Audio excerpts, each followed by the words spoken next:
പ്രിയമുള്ളവരെ നമസ്കാരം. ഞാനിപ്പോൾ ഈ വീഡിയോ ചെയ്യുന്നത് ഈ രാജ്യത്ത് നിരോധിക്കപ്പെട്ട ഒരു മാധ്യമ സ്ഥാപനം, നിരോധിക്കപ്പെട്ടതിന് ശേഷം യൂട്യൂബിൽ മാത്രം ഒതുങ്ങിപ്പോയ ഒരു മാധ്യമ സ്ഥാപനത്തിലെ ഒരു യൂട്യൂബ് മാധ്യമ പ്രവർത്തകനായ നിഷാദ് റാവുത്തറിനോടുള്ള എന്റെ ഒരു മറുപടിയാണ്.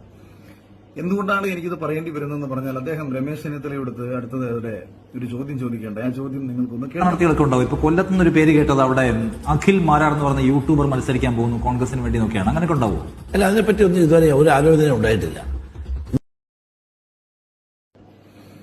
അദ്ദേഹം രമേശ് ചെന്നിത്തലയോട് ചോദിക്കുന്നത്, കൊല്ലത്ത് സ്ഥാനാർത്ഥി പട്ടികകൾ പ്രഖ്യാപിക്കുന്നതായിട്ട് കേട്ടു, സർപ്രൈസ് സ്ഥാനാർത്ഥികൾ വരുന്നതായിട്ട് കേട്ടു, അവിടെ ഒരു യൂട്യൂബർ അഖിൽ മാരാർ മത്സരിക്കുന്നതായി കേട്ടു എന്ന് പറഞ്ഞ് ചോദിക്കുമ്പോൾ സ്വാഭാവികമായും ഏതൊരു രാഷ്ട്രീയ നേതാവിനോടും, ഇനി അദ്ദേഹം തന്നെ രമേശ് ചെന്നിത്തലയോട് വി.ഡി. സതീശൻ ഈ തെരഞ്ഞെടുപ്പിൽ മത്സരിക്കുന്നുണ്ടോ എന്ന് ചോദിച്ചാലും അദ്ദേഹം പറയാൻ പോകുന്ന മറുപടി അത് പാർട്ടി ആലോചിച്ച് തീരുമാനമെടുക്കും.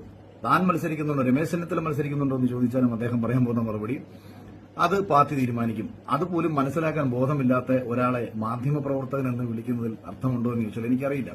ഒരു പാർട്ടി തന്റെ സ്ഥാനാർത്ഥികളെ തീരുമാനിക്കുന്നത് ഏതെല്ലാം ചിട്ടയായ രീതികളിലൂടെയാണെന്നും അത് എന്തൊക്കെ കൂടിയാലോചനകൾ നടത്തിയിട്ടാണെന്നുള്ളതും ഘടകകക്ഷികളുമായിട്ടുള്ള ചർച്ചകൾ, മറ്റു കാര്യങ്ങൾ, സീറ്റ് വിഭജനം ഇതെല്ലാം വന്നതിന് ശേഷം മാത്രമായിരിക്കും പാർട്ടി പ്രത്യേകിച്ച് പുറമേ നിന്ന്, അതായത് ഒരു രാഷ്ട്രീയ പ്രസ്ഥാനം ആ രാഷ്ട്രീയ പ്രസ്ഥാനത്തിന് വേണ്ടിയിട്ട് വർഷങ്ങളായി കഷ്ടപ്പെട്ടുകൊണ്ടിരിക്കുന്ന നിരവധി പ്രഗത്ഭരായിട്ടുള്ള വ്യക്തികളെക്കാൾ ഉപരി പുറമേ നിന്ന്, അതായത് ആ രാഷ്ട്രീയ പാർട്ടിക്ക് കിട്ടുന്ന വോട്ടിനേക്കാളും കൂടുതൽ വോട്ടുകൾ നമുക്ക് നേടിക്കൊണ്ട് വിജയിക്കാൻ ശേഷിയുള്ള ആരെങ്കിലും ഉണ്ടോ എന്ന് പൊതുവെ നോക്കുകയും അതിന്റെ അടിസ്ഥാനത്തിൽ രാഷ്ട്രീയ, സാമൂഹിക, സാംസ്കാരിക, സിനിമാ മേഖലകളിൽ നിന്നൊക്കെയുള്ള ആൾക്കാരെ പരിഗണിക്കുന്നത് തന്നെ ഏറ്റവും അവസാനമുള്ള ഘട്ടത്തിലൊക്കെയാണെന്നുള്ള കാര്യം പൊതുവെ അറിയാൻ വയ്യാത്തവരല്ല ഈ മാധ്യമപ്രവർത്തകർ എന്ന് പറയുന്നത്. പക്ഷേ മാധ്യമപ്രവർത്തനത്തിന്റെ ABCD അറിഞ്ഞിട്ടില്ലാത്ത, വ്യക്തിവിരോധവും മറ്റു കാര്യങ്ങളും മനസ്സിൽ സൂക്ഷിച്ചുകൊണ്ട് നടക്കുന്ന ശ്രീ നിഷാദ് റാവുത്തർ, അദ്ദേഹത്തിന്റെ ഭാര്യയുടെ പേര് പത്മ മേനോൻ എന്നുള്ളതാണ്.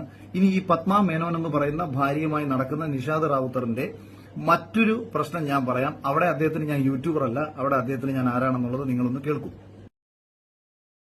അഖിൽ മാരാർ എന്ന് പറയുന്ന സംവിധായകൻ, അദ്ദേഹം ഇപ്പോൾ സോഷ്യൽ മീഡിയയിൽ ഒരു പ്രധാന സബ്ജക്റ്റാണ്. കാരണം ഏഷ്യാനെറ്റ് ചാനലിന്റെ ബിഗ് ബോസ് എന്ന് പറയുന്ന റിയാലിറ്റി ഷോയിൽ പങ്കെടുത്ത് വിജയിച്ച ആളാണ് അഖിൽ മാരാർ.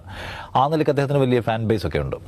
ഇപ്പോൾ അദ്ദേഹം അഖിൽ മാരാർ എന്നുള്ള പേരിനെ കുറിച്ചുള്ള ചർച്ചയും ചോദ്യങ്ങളും ഒക്കെ ഉണ്ട്. അപ്പോൾ അഖിൽ കോട്ടാത്തല എന്നായിരുന്നു ആദ്യം സിനിമയിൽ വരുമ്പോൾ പേര്, പിന്നെ അഖിൽ മാരാർ എന്ന് മാറ്റി. അപ്പോൾ ജാതിയുടെ പ്രിവിലേജ് കിട്ടാനുള്ള ഉപായമായിട്ടാണോ? അപ്പൊ ഇവിടെ നിഷാദ് പറഞ്ഞുണ്ട്, അഖിൽ മാരാർ എന്ന് പറയുന്ന ചലച്ചിത്ര സംവിധായകൻ അല്ലെങ്കിൽ ഏഷ്യാനെറ്റിലെ ബിഗ് ബോസ് എന്ന് പറയുന്ന ഷോയുടെ, റിയാലിറ്റി ഷോയുടെ വിന്നർ. ഇപ്പൊ ഏഷ്യാനെറ്റിലെ ഷോ മാത്രമല്ല ബിഗ് ബോസ് എന്ന് പറയുന്നത്, ഇത് പാൻ ഇന്ത്യയിലെ ഒരു ഷോയാണ്. ഇത് ജനങ്ങൾ വോട്ട് നൽകി ഒരാളെ വിജയിപ്പിക്കുന്ന ഒരു ഷോയാണ്. അപ്പൊ രണ്ടായാലും അദ്ദേഹം തന്നെ പറയുന്നുണ്ട് അവിടെ സംവിധായകൻ അല്ലെങ്കിൽ Bigg Boss reality show winner എന്ന് പറയുന്നുണ്ട്.